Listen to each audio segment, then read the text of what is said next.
4:02, and I promised everybody I would be getting started on time. So this is as close as I can make it, I think. Um, so welcome everybody. Hope everybody's doing well. Today we're going to be talking about and seeing some of the work of Grace Hartigan. I want to thank Kathy for bringing her to my attention because I guess I had heard the name, but I really had never looked into her work. And she's really an interesting painter. Um, and today what I've done is um, I've got a short video of about a little over 4 minutes, which is an interview with Grace Hartigan, so she can explain a little. You'll hear a little bit about her from her. And then I put together a slideshow, and there's about, I don't know, 16 or 18 pieces in there.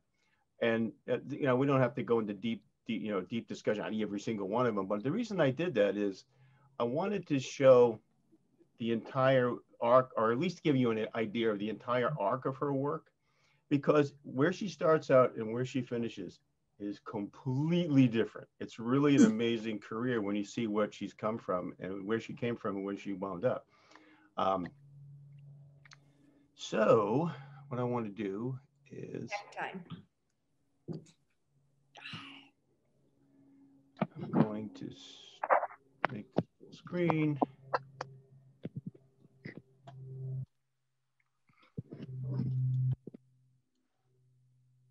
Now that was interesting, that how she moved from, and I can understand being rejecting the term a woman artist, because that's not used in a nice manner by any stretch of the imagination. Um, but what's interesting is how she reclassified herself from artist to painter. Um, what do you guys think about that? Well, what I was struck by was how she said, I paint the things I'm against to put the magic in them. Maybe if she wasn't against whatever it was, she would have found the magic before she painted it. But because she's against it, she doesn't find magic in it, whereas another person would have found magic in it because they weren't against it. I'm wondering if she, go ahead, Kay. Has anybody read the Ninth Street Women? Oh yeah. The Ninth Street what? Ninth Street Women. Street Women. Oh, there's a video of that. I saw it. It is so rich, but this idea of women artists was just the plight of all those women back there in New York that were all her friends, Helen, Frank, and Taylor. And Grace, interestingly enough, she decided she wanted to be an artist, and she left her family, her children, and took off to New York and weaseled her way into the middle of all those women and men, Pollock, and it's just crazy when I think about it today. All of us struggled so hard, and here she just believed in herself and went. Of course, everything was in New York back then, and she just. I used to think, wow. And then she'd go here and she'd go there into Europe, and she'd get lovers, and she would paint and, be poor as a church mouse, and, just still made it. I mean, just did it. And but here she's got these two brides, and then she talks about marriage and stuff, and, what she did. And it just seems weird to me. It just not by our standards, is it? I have a comment too. Are you finished? I didn't mean to interrupt. Oh, no. I'm done. I remember, was it Mary Cassatt that was a big blockbuster in the Impressionist era too in art history, with the Degas and those men, and it was a big thing. I remember she was very well known. So it's wonderful, these women that broke through the quote unquote glass ceiling and paved the way for the rest of us.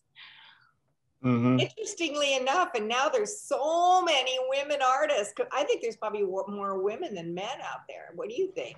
You know something? Yeah, I'm going to tell you this. I belong to two groups teaching art. Okay, Santa Barbara Community College, and I'm taking courses with Sally Cooper from Florida.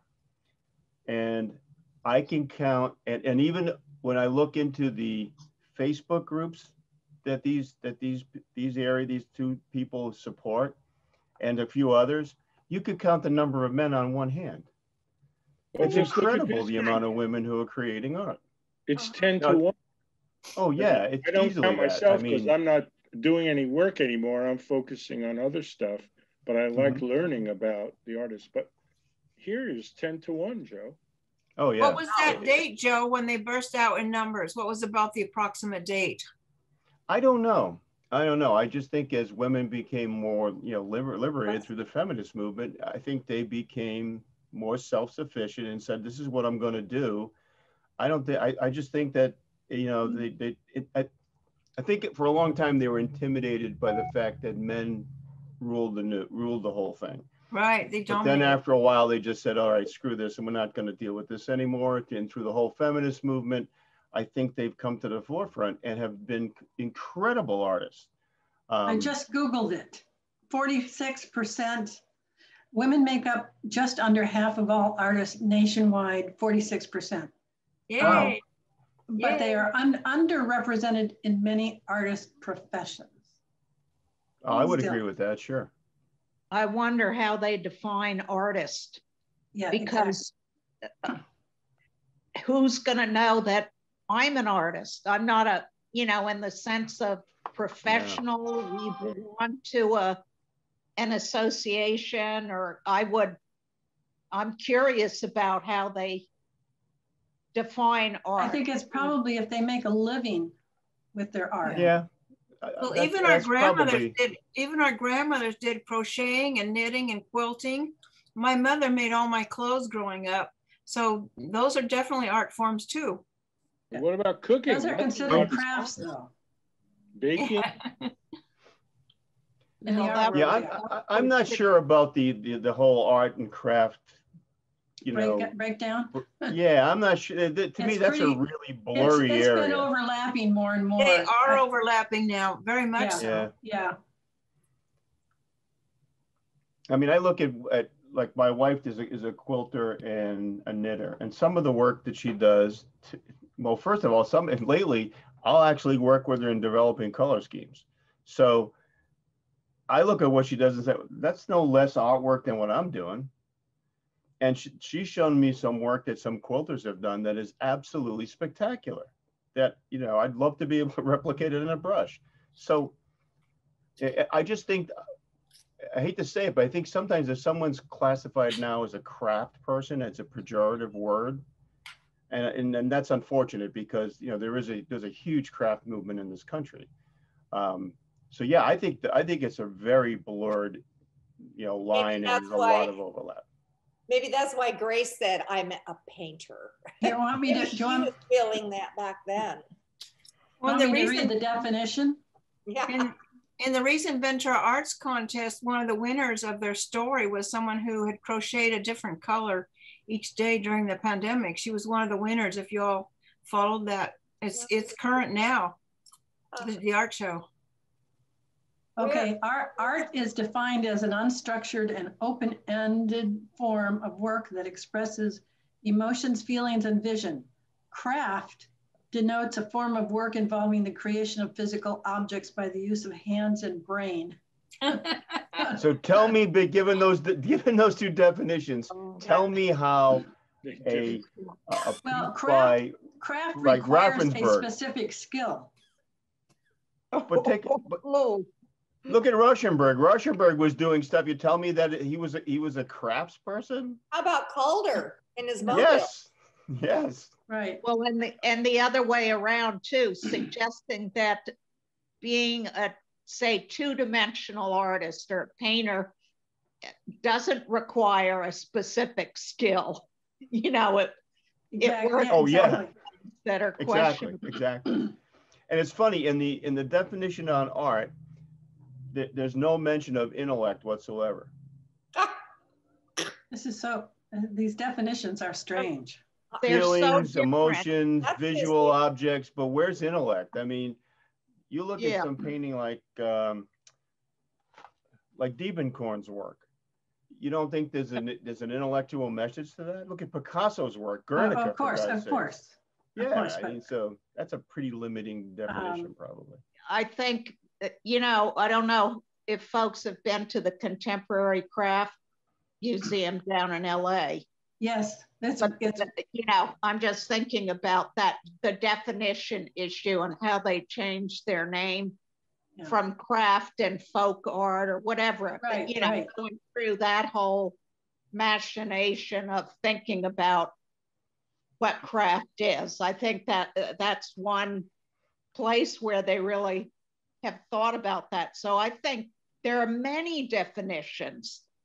Yes. There are many, many definitions. And it's changing. I mean, now we have digital art. Where do you put that? Yeah, really. I'm researching NFTs. You know what those are? Yeah, I do. What is that? What is that? Non-fungible tokens. And basically what's happened recently is people have been developing digital art. In fact, I've been working with an application called Procreate, and I've got some stuff I'm going to show next week. And I don't know where this is going to go, but there's been this blow up market for it. And huge. There was there's a painting that recently sold for like $69 million. Right. It's all traded with Bitcoin or Ethereum, which is the old crypto, you know, currency. Yeah, it's incredible. But digital art in and of itself, beside, you know, the NFT to me that's a marketing platform for it. I still think that there is an amazing future with digital art, because there's things that you can do in moving pixels around that you can't necessarily do with paint. And the creation of layers in digital, once you understand the technology and you're working with it, becomes a whole lot easier to manage. And you don't need, you know, in the last 20 years, if you're going to get into digital art or graphic design with digital art, you're going to use Photoshop or Illustrator. This $10 application called Procreate is amazing in terms of the amount of power that it has in it, versus Photoshop. So much easier to use, and you could use the finger if you wanted to, although I wouldn't recommend it long term, because I use an Apple Pencil, which is fine, and there's a couple of other third-party tools you can use that are even cheaper. My granddaughter, who's now 13, has been doing digital with the pencil since she was about 11. You should see her stuff. I'm going to post it next time. It's amazing. Sure. Kids are so smart. They pick it up so fast. Yeah. I have to ask my grandchildren how to do everything on my computer. It's getting so far ahead of me. And they're also not self-limiting, you know. That's the other thing. I think a lot of us come to stuff saying, oh, I can't do this, or I can't do that, or that's hard, or this is, I won't understand it. They don't put those limits on themselves. And it's incredible some of the work they come up with. Excuse me, Joe, on the NFT, what's the F stand for? It's called fungible. Fungible, fungible. In other words, it's not tangible. It's not visceral. Visceral. Yeah. So it's You can't touch it. It's simply, simply kind of the guy who sold that. He does do digital. It is digital art. Yeah. It doesn't have to be, though. It could be a mixture. You can upload anything as an NFT. Right. Yeah. And the cool but it part seems of like it, he kind of manipulated, like, even if he got an image somewhere, it seems like he kind of incorporated it into some kind of digital art. And what's his right. name? And there's a lot of animated images that are. Yeah. There are, yeah. Because wasn't it like 13? He did one every day for 13 years. Yeah. And honestly, I was reading an article about that piece, Kathy, where they actually pulled out some of the pieces and they were horrible. They were they were terrible. Yeah. You know, so I mean, there's very little, you know, excellence necessarily, artistic excellence in the work, but the fact that he's got so many over so much time, you know, and it's again it's only one of. It's unique. It's one of a kind. Unique. Yeah. And it can't be duplicated. No. The way because it goes just like Bitcoin. And the cool thing about it is that the artist can upload an image, sell it, And then if it's resold, he can get a 10% commission, which artists don't get today. What is his Musicians do, but artists don't. I don't know his name. Let me see if I can find his name for you. Well, you can just Google NFT art. NFTR? Okay. Actually, his name is Beeple. Art. His name is Beeple. B-E-E-P-L-E. Beeple. People. Okay. I've just started a series that I'm going to upload. Yeah. It'll cost about $40 to $60 to get it uploaded. Hey, you might as well, sure. You Yeah. get a lot of the neat stuff. I think that, yeah, and you're right. You can actually do analog work like painting, photograph Yeah, I it, and started then out with a upload it as a digital watercolor. piece. Sure. I started out with a watercolor, added some images to it, and then changed it a bit digitally in Photoshop. Mm-hmm. And now I'm going to upload it because I made the cool. colors brighter. I mean, there's a lot of advantages to this. There really are. And yeah. I'll tell you, the only thing that I can see so far that it can't do or doesn't do well is texture. Because even when I paint analog and I put texture on the painting, even when I take a photograph of that, you can see the texture. When you're working with a stylus on an iPad. Oh yeah, no, you have to upload your texture image. You just can't get it. I mean, you can get some what I call visual texture, but that physical texture, you just can't get that. It doesn't come through. But yeah, I mean, if you want to look at a place for this, let me get a. Well, I can send around this article I have. It's actually really easy. It makes it really easy to understand. I can send it to everyone if you'd like it. Yeah. Put our email in chat. Should we do that? That's what I'm going to do right now. You could post it on our Facebook page. Did I send this to you, Joe? Yes, I did get it because I'm in. Okay. Because I'm still in that. Yeah. I'm in that group. Okay, so good. I'm going to post a link to one of the bigger sites in chat. This is in Reddit. Yeah. So, Joe, this is Tom. Yeah, Tom. Sorry to join late. Oh, no worries. It's my birthday, and I was at my birthday party. Happy birthday! Happy birthday! Thank you.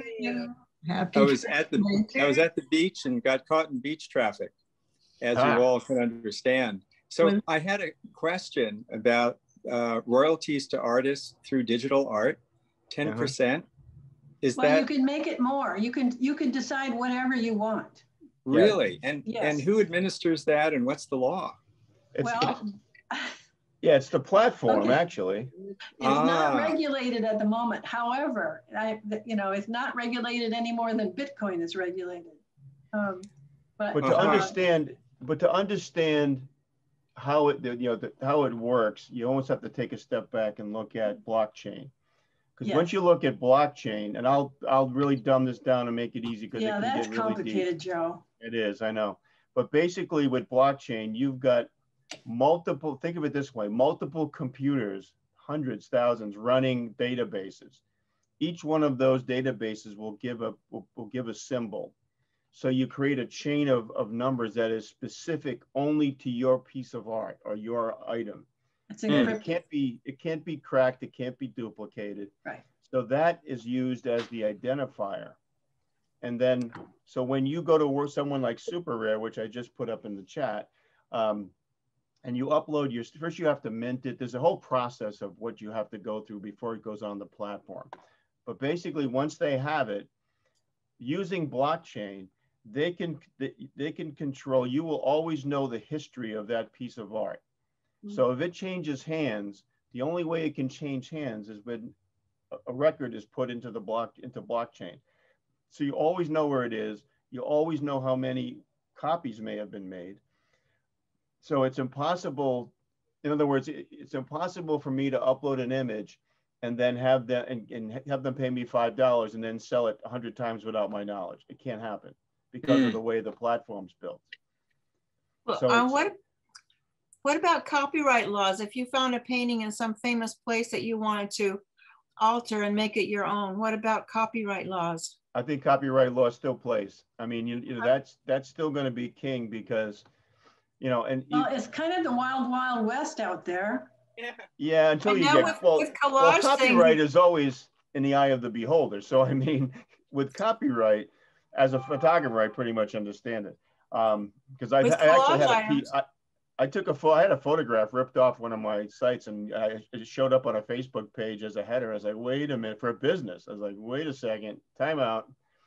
So the thing with copyright is, if someone uses your work and you don't know about it, copyright doesn't do anything because you have to have knowledge of its use.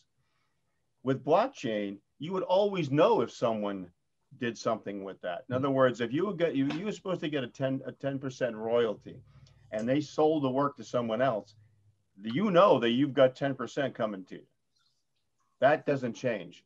Right. In terms of copyright, if you were to take somebody else's work and alter it digitally, there are copyright rules, and I'm not a copyright lawyer, so I want to make sure everybody understands that. And the whole area of copyright law is incredibly deep. There are rules about what you can do and what you can't do. And some of it is how much you've transformed that piece, and actually whether you're selling it or not. So for instance, I know Rauschenberg. You have to think, you know, compare it to musicians who cover other musicians all the time. Yeah. You know, you could cover an artist basically. Well, and collage artists and montage artists often cut out things from other works and put it into their own too. I don't know. It seems like they get by with a lot of copyright stretching on that. Sure. But the thing about the digital world, or, you know, I have a video here that I could email around too, which how to turn your art into NFTs, a step-by-step tutorial. So you could, I'll send that. I would like that, Kate, because I know nothing about it. I'll send that around. Yeah, Kate, please let Joe give us permission for you guys to send everything to all of us. Why don't you do this? My email up there. I'll send this to you, Joe, and you send both of those around. Okay. Oh, thank you. Yes, yes. Okay. Send it to me, and I'll send it out to the entire email chain. Thank you. Okay. Because this is really interesting where this is going right now. Yeah. And it's not because you know PayPal is now accepting money, Bitcoin, for payments. Oh my word. So that's interesting. And Russia has invested billions into Ethereum, which is another form of Bitcoin. Actually, I like Ethereum's model better than Bitcoin. I just bought some Ethereum and Bitcoin. I bought it a week ago. And I put in $200.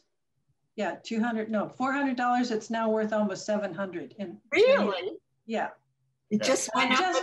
I just wanted to see what would happen. But it can. Let me tell you something, folks. It can go down just as fast as it can go up. That's all right. I'm willing to lose $400. Oh, absolutely. I mean, you put a couple $100 in, it's like, well, see where it goes. Yes. My son's done it. In fact, you know what's interesting is that there's really like dozens of different cryptocurrencies. I didn't realize this till I saw a list. It's a huge list of different types. Yes. And he's actually thrown some money into one. I'm actually considering doing the same thing you did, Kate, to see what it's like.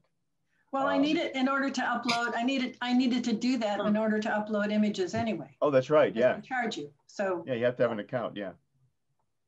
So anyway, you can open an account. You can open a wallet on Coinbase, which is probably one of the safer, coinbase.com, Coinbase, which is one of the safer places to buy Bitcoin. Okay, Ethereum, now let's go back to good old Grace Hartigan. Okay, sorry. It was a very interesting discussion. It really is. Yeah. And you know, maybe it warrants a separate one all by itself, but because it is something very interesting. But let me get this. Where is my?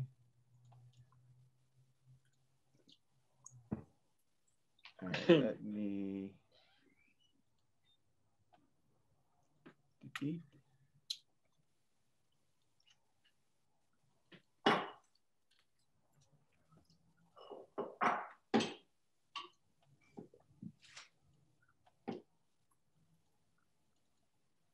Everybody see that?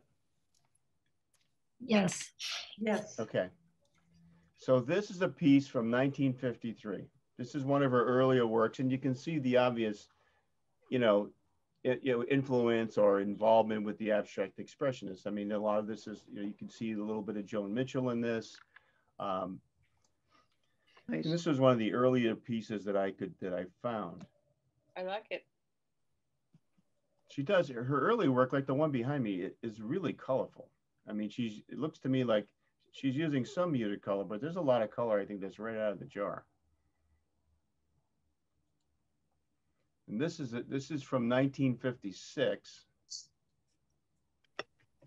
And again, you can see the bright, vivid colors, very tight, compact work.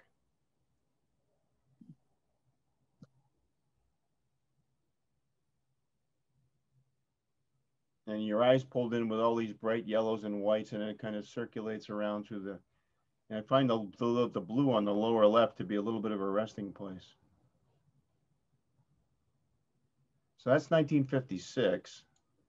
And it's not totally abstract. I mean, I see a bicycle and a bicyclist, and I see a canopy to a store and a store window. Yeah, and again, I don't know that that's intended, but it might have been. Can you make it larger? Yeah. There. See the bicycle. Here's the bicycle tire here. And the guy is orange. It's got handles up high. And see the store canopy, orange and green. And the store window with the musical instruments next to it. You know what, the more I look at this, Mary, I think you're right. I think it was intended. I mean, this looks like a bicycle frame. Abstracted, right, but it's not a total abstract. The bicycle also looked like a wheelchair with a guy sitting in it reading a book. Yeah. I don't see the wheelchair, but I see the bicycle. See the well, abstract means abstracted from something. Does it have a title? It does. I didn't capture the titles because I just wanted to show the arc of the work from year to year to year. But I mean, certainly I found this at MoMA, I think, online. So you could certainly do a search for Grace Hartigan's work and find this. And then the next one, now this is 1960. That's abstract. And what's interesting here is it's non-objective, and you see there's more space, there's more air in this painting, and this is where she starts to go. Somebody has to turn their sound off. Yeah, that's me. Sorry.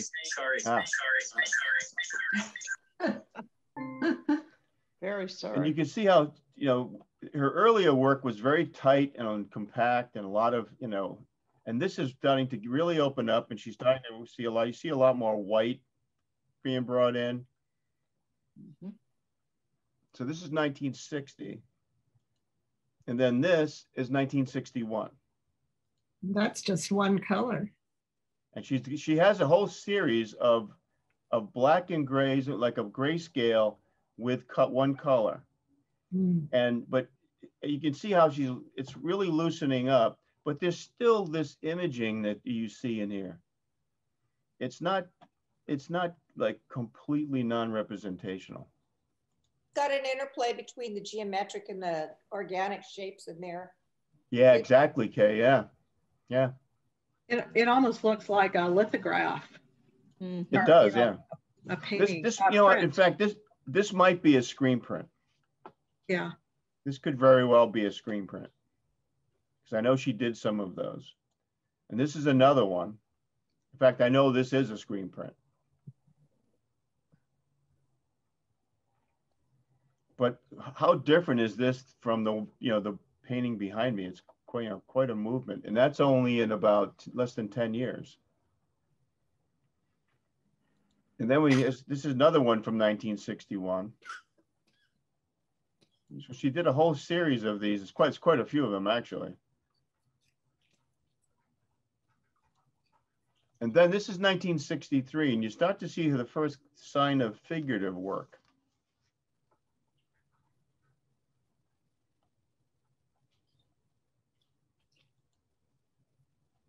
And then this is titled Halloween from 1977.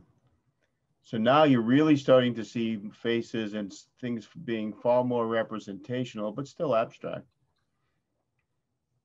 This is her LSD period. Yeah, good. Well, you never know. And now you're getting shapes and you're getting more of a landscape. And this is, I think, I forget the title of this. This is 1980, but this was actually titled after a place that she was in or at. Buildings. Yeah. And then this is 1988. Now, what's interesting is that this is a screen print, but it's reminiscent of what she was doing 20 years earlier in the early 60s. But it's a lot more organic in its shapes and its line work.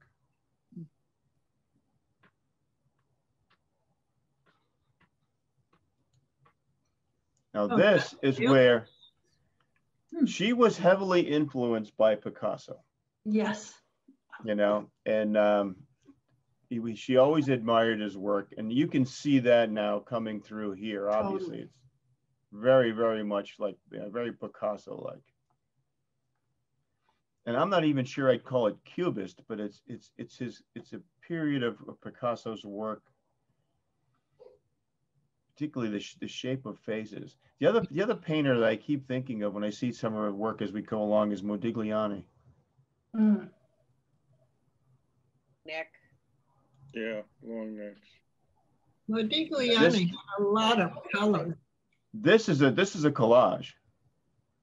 So she's actually done some collage work. This is from 1997.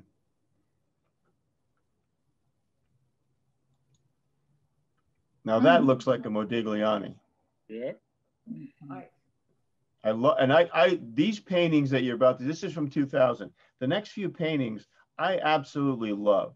I love this. Even though I'm an abstract painter, I just love the grace that's coming through, and pardon the pun, but the grace that's coming through in these women. I just think they're so strong looking, and the colors are wonderful. It's like she found out about the magic marker. Yeah. Those lines are all the same thickness. It's a pen. Yeah. On her hands. I'm looking down at her hands and her arms. Yeah, right through here. Uh-huh. Uh-huh. Yep. And even these lines up through here. Uh-huh. They're very cartoon lines. Yep. I like the way she interplayed that with other areas that don't have line.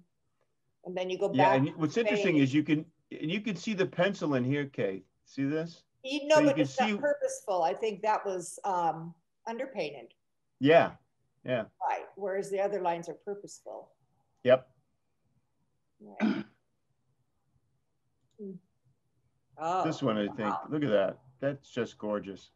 Yeah, that's beautiful. Women don't look very happy. Well, I don't think Grace was a very happy person, generally speaking. Yeah, she was lonely. Unfortunately.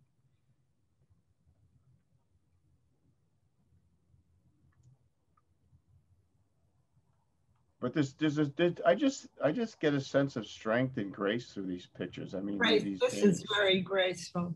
Absolutely. It's sort of Matisse. It is. Yeah, that's true. Dignified as well. Yes, very much so. You could analyze those blue lips forever, I think.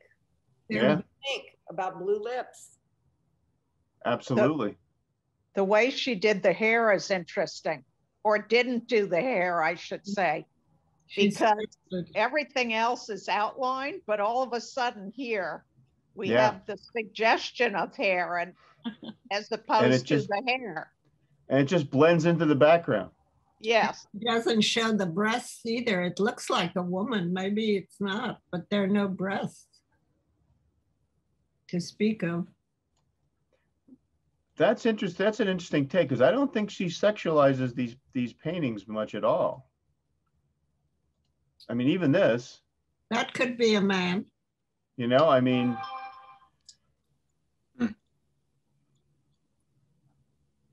They're very androgynous. Maybe that was her way of saying, I'm an artist. I'm not a woman artist. I'm an artist. Right. Yeah. You know? Yeah. By doing the same thing in that. Was she married or was she trans? No, she was she was hooked up with everybody and everybody. She was oh, they were wild married. back then. You think free love happened in the 60s? I'm thinking back then. She was married 3 or 4 times. I think it was 4 times. Oh. And her last marriage, I think, was the better one for her. But her husband died. He was a research physician and injected himself with some stuff that led to his death. And for 2 years, she cared for him before he died. It was very sad. Very sad.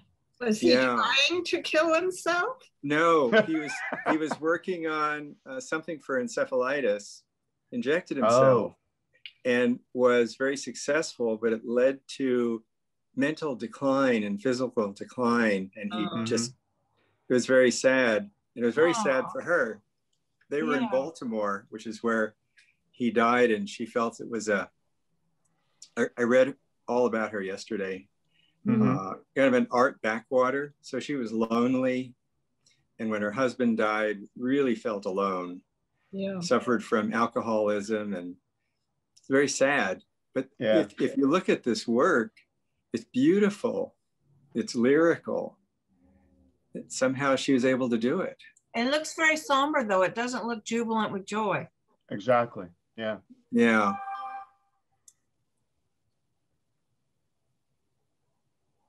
And you know, the one thing that I really admired from even her early days, in fact, it was in the early days, 50s, she had it out with Clement Greenberg, the famous art critic, where Frankenthaler and Krasner and those folks utilized him, and they used him as, you know, and they actually kind of sucked up to him so that they would get their work shown.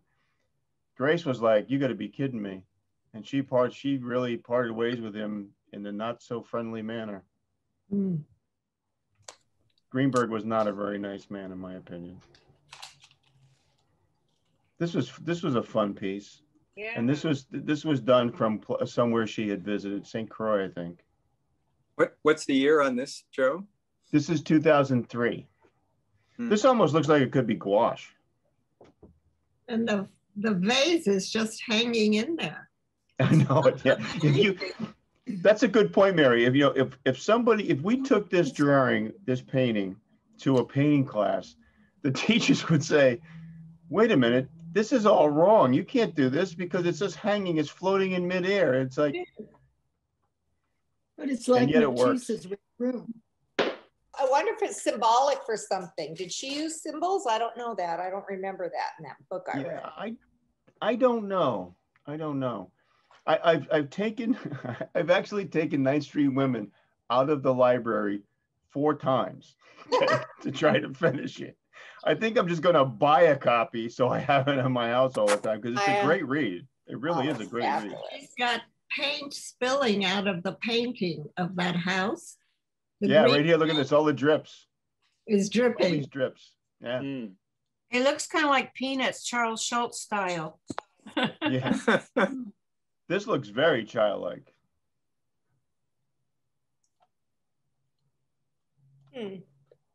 Interesting. The fruit on the table. Can you go back? Like this one. I'll go back. Yeah. The fruit on the table is all lined up. Yeah, it is. Yeah. And the bowl of fruit is, like it's a beautiful party arrangement. Very free. But that bird is very big. Looks like a luau. She certainly liked pineapples and bananas. Yeah. She needed something big there for the composition. Bird is enormous. All the same fruits that are lined up on the table are back up there in the fruit bowl. Yeah, except the grapes. Cover the bird, the painting looks very different. That bird has taken over. Kind of boring. Everything's the same size. Everything's, the bird is the focal point, I guess you'd say. The bird really scales everything down. But the bird looks a little angry. I don't think I'd want to be too close to that bird.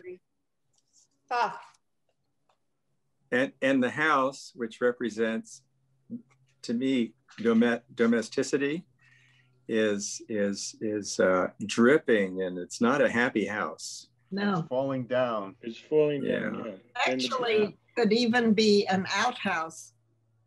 Yeah. I was thinking a neighbor's house, looking out towards the window. Yeah. It's imploding. Yeah. Can't really There's a lot of drips. The bird is dripping too. Yeah. The bird is dripping. Did she just not care? It's almost like she just didn't care. I think she did it on purpose. Oh, I do too. I think that woman knew how to paint. That's right there. She's got dripping in here too, from the table, and over here from the table. And then she drips here, but she kind of covers over it. Yeah, and she's taking this yellow ochre and painting over it. But the other chair has a lot of drips on it. Yeah. She must have had the canvas upright when she painted.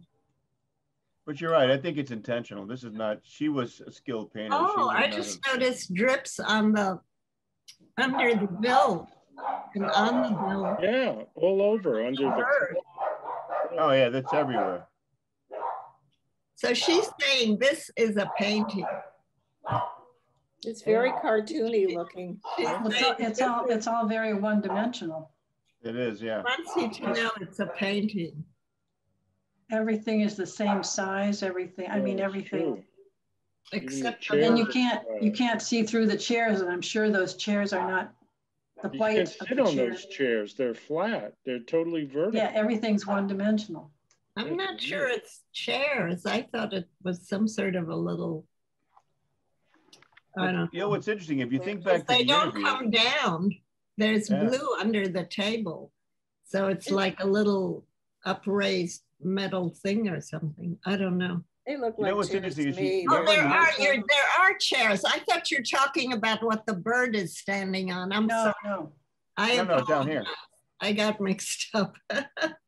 You know, in the video, she talks about how she had to learn how to draw.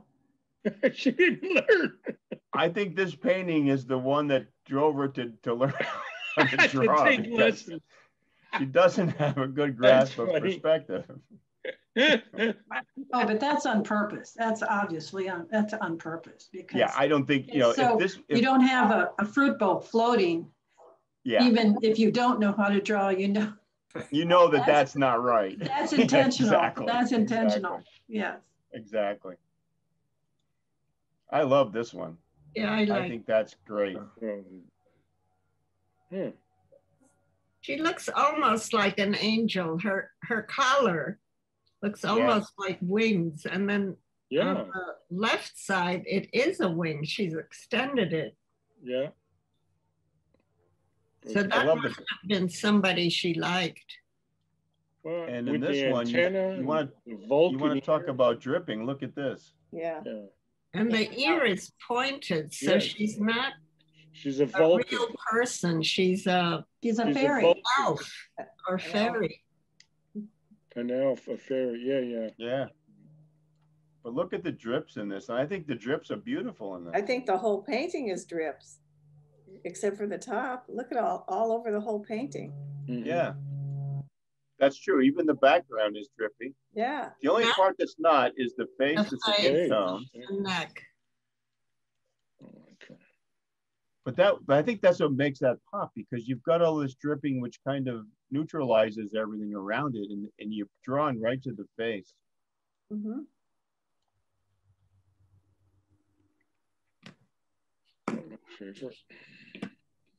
Yeah, the pointed ear, that's interesting. And now this is from 2004.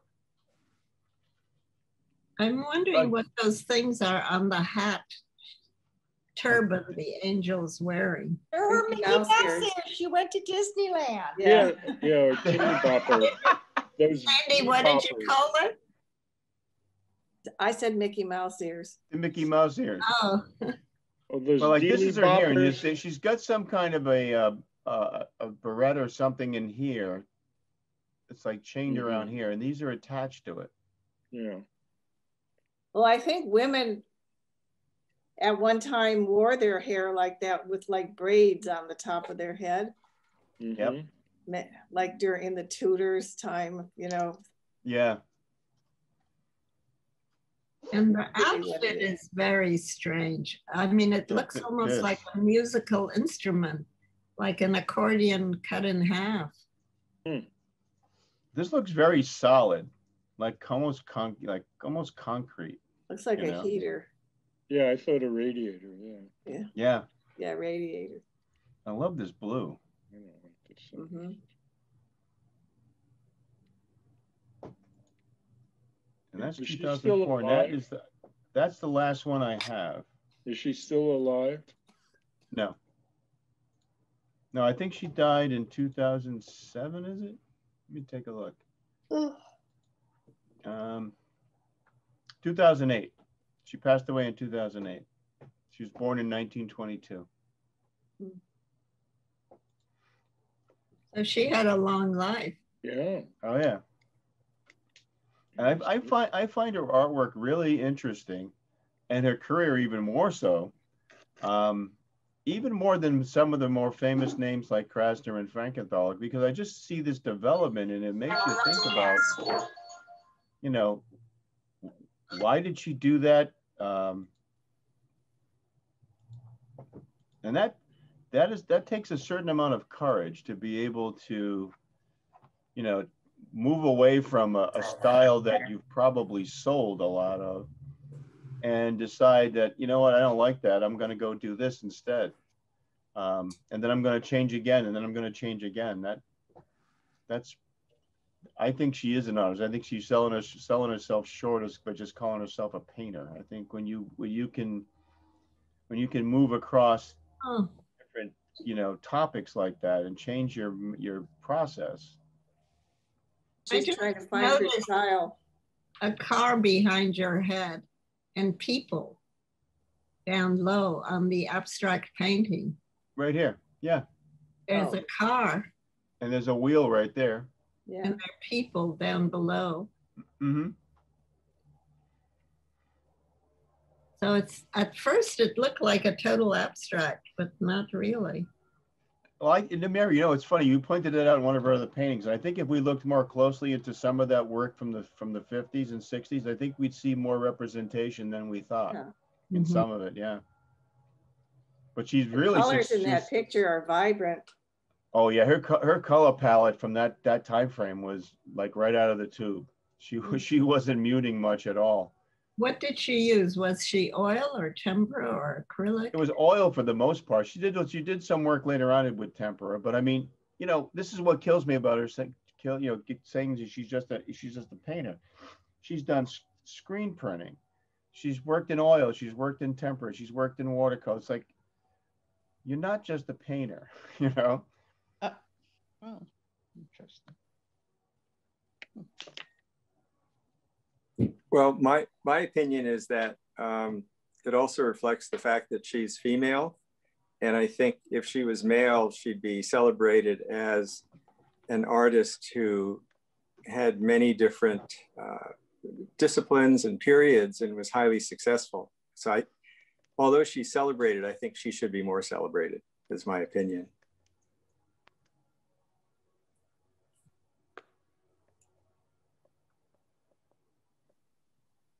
Oh. How well known was she during her life? Did she sell a lot? I was just looking on Artsy to see what her prices are. I'm curious. What did you find, Lisbeth? One of the prints or lithographs, the purple with black sort of figure was $3,200. You know, her prices, I don't think it ever reached anywhere near like, you know, Frankenthaler and some of the others, Joan Mitchell. I mean, many of these women, but her work is quite different than theirs. It's not strictly, you know, abstract expressionist or really strictly anything. It's quite diverse, her style. Yeah. It's to pull out one voice or one style. I wonder what size she painted. Were they, I don't recall seeing. I'm on Artsy now. I can tell you, these were some of the paintings, like 67 by 91.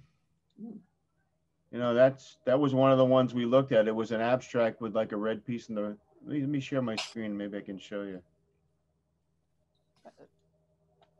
The lithograph I mentioned is 43 by 30 inches, and it's $3,200, which isn't a lot.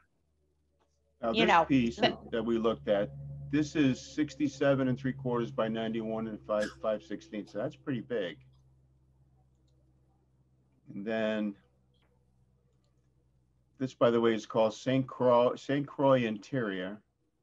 This is 72 by 60 inches. I mean, this is 6 feet by 5 feet.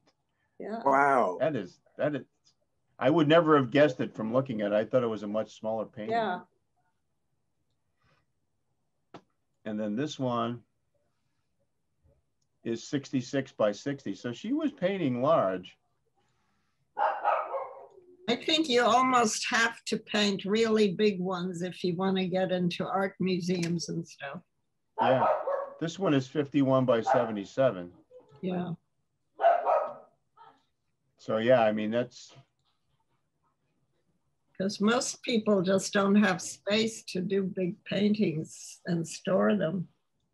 Exactly. Now, one of the reasons I think that she may not have been as, quote unquote, successful as other painters is that back in New York in the 50s, if you weren't tied in with Clement Greenberg and, the New York art scene, you were pretty much out of it. And being a woman at that time and not having those connections might have made it even more difficult. Yeah. But I give her credit for doing it because like I said, I'm not a fan of what Clem Greenberg was up to.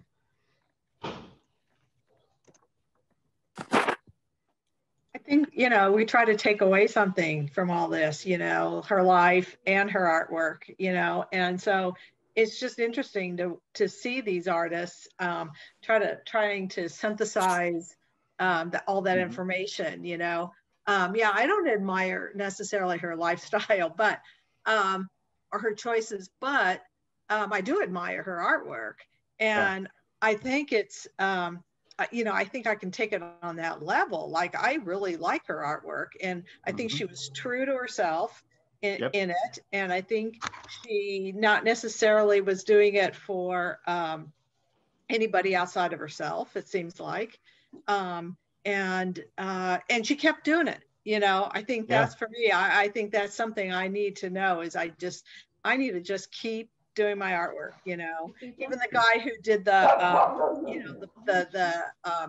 NFT, the thing that we were just talking about, like, I mean, he did it for 13 years, a piece every day, and that encourages me, to just just do it. Just do my artwork and don't worry about what sells or what doesn't sell, or just get up and do something, and I think you end up with a body of work that does express yourself when you do that too. So so I admire that.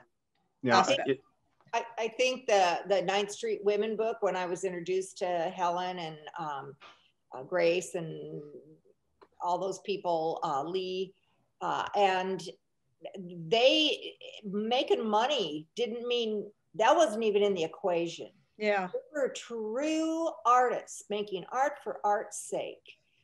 And they were all searching to find something unique. I remember reading that and thinking, oh my God, I feel like I'm back in the 30s and 40s with them because so much in this time gets lost with posting on Facebook, Instagram, sell,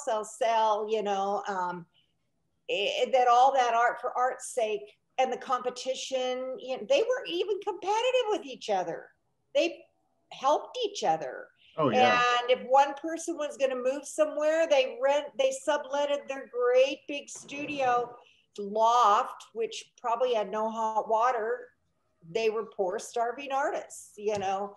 And in a way, I think, I don't know if I could live like that because I'm more modern that way with the wonderful things that inventions like a stove and a microwave. But I really did respect them for that. I really did. Yeah. You know, getting back to what Kathy was saying, this is something that I've taken from what my study taking a look at Grace Hartigan is paint what you want. You know, I've been spending too much time looking around going, well, what's the art scene like today? And I'm like, you know what? I've gotten to the point just recently, who cares? I don't care. I'm just going to paint what I want to paint. And if I sold 1 million or if I sold 1, I could care less. I'm just going to paint what I want to paint. And my mantra now is coming from the Golden Paint. Golden has a blog, and I'm using their title as my mantra. The name of their blog is Just Paint. That's it, just paint. And whatever happens, happens, you know? Right.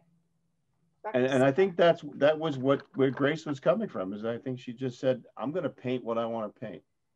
And that's what I think pissed off Clem Greenberg, because, you know, he didn't like that. He certainly didn't like a strong woman, that's for sure.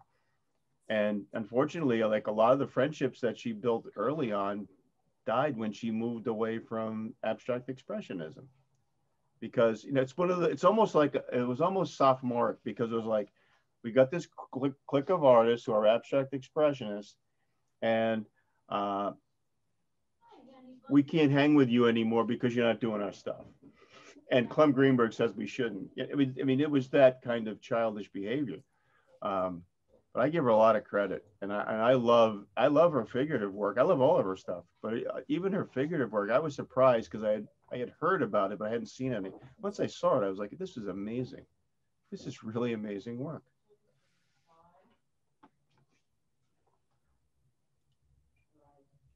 Thanks for putting this together, Joe. Oh, I love doing this. Every month we come up with something. And what I do, Kay, is that 1 month it's going to be a male artist, and another month it's going to be a female artist. It's going to get equal standing here until I run out of artists, and then it's going to be one of you I'll be doing this for. So, but yeah, I haven't done Pollock yet, and I'm debating whether I want to do Mr. Pollock. Ian Lee. Yes. Well, we did Lee Krasner.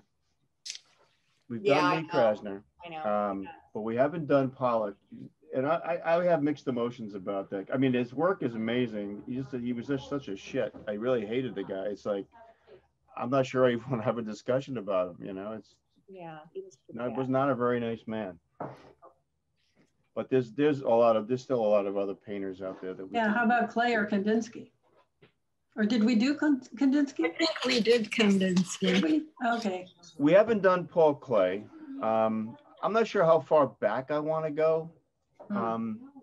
Although what we could do, if we do go back that far, I could pull together a slide. You're probably not going to, well, you're not going to get an interview with the person because they've been dead a long time ago. But I could probably put together a slideshow. That wasn't hard to do.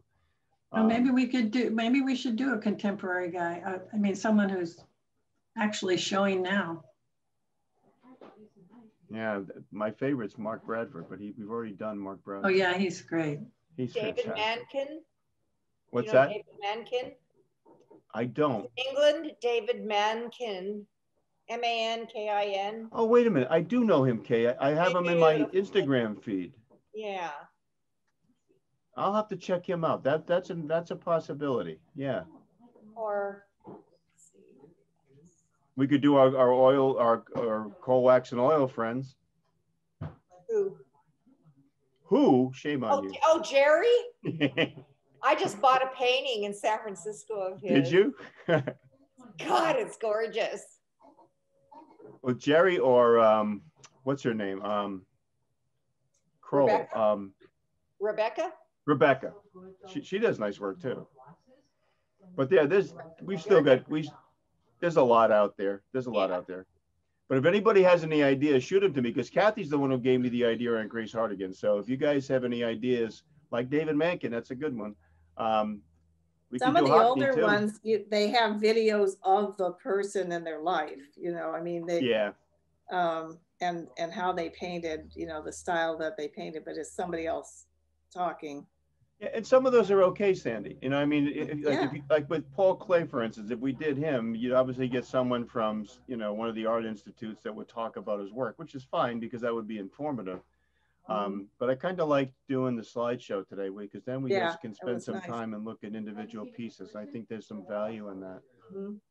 I think we could work our way through 9th Street women one by one. We almost have, I think. Oh, okay. Sorry. Well, we've done Lee Krasner. To say goodbye, okay? All righty, Mary. I love you. Bye-bye. Bye. Bye-bye. Well, I have to do Diebenkorn sometime. Diebenkorn? Yes. Diebenkorn. Richard D. Well, you know what? And I have his, I'm looking at his retrospective in front of me, and it's like, what? Duh. Yeah, he should be next. You're right. Well, just sometime. Just sometime. He doesn't have to be next, but we just need to do him sometime. Well, the other thing is he's one of my favorite painters, and I haven't put him up there. It's like, oh well. That's a good choice. Yeah, Diebenkorn's amazing. His whole series that he did in Santa Monica were just, or Venice. Was it Venice or Santa Monica? Santa Monica, I think. Santa Monica. Yeah. Did you make it to the show at Pepperdine? I went 3 times. I was so in love with it. No, I didn't go. New Mexico.